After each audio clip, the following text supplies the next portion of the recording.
Halos magmukhang banderitas naman ang sangkatutak na ibong dumapo sa mga kawad ng kuryente sa isang lugar sa Batangas. Ano nga ba ang mga yan at saan sila galing?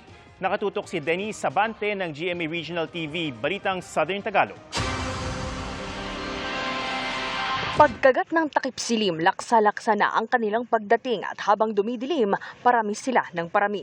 Hanggang halos lahat ng kable ng kuryente sa bahaging ito ng Batangas City, kanila nang tinakpan. Yan ang mga ibong tinatawag na layang-layang na gabi-gabing dumadalaw sa syudad.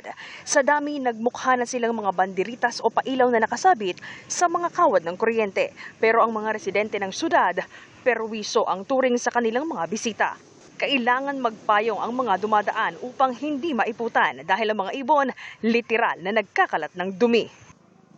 Pagsapit ng liwanag, kita kung gaano karaming dumi ang iniiwan gabi-gabi ng mga ibon.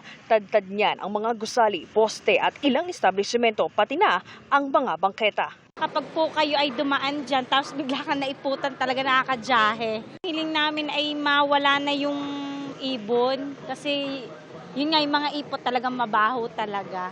Pag umulan ho talaga ay mabaho talaga yung ipot. Nagtakpan na ho ng ilaw. Ang layang-layang o barn swallows ay mga migratory birds nang gagaling sila sa mga bansa sa hilaga at lumilipat sa mga tropical country gaya ng Pilipinas upang dito magpalipas ng taglamig. Sabi ng Batangas City Environment and Natural Resources, regular daw ang ginagawa nilang paglilinis sa mga kalsadang nahuhulugan ng mga dumi ng ibong halos tumira na sa mga kawad ng kuryente. Dagdag pa ng Senro, napatunayan na rin umano sa isang research na hindi makakaapekto sa kalusugan ang amoy ng dumi ng mga ibon.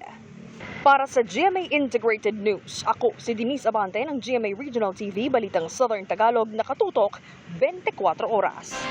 Mga kapuso, samahan nyo kaming tumutok 24 oras. Bisitahin at mag-subscribe sa GMA Integrated News sa YouTube. Sa mga kapuso abroad, bisitahin ang GMA Pinoy TV at www.gmanews.tv.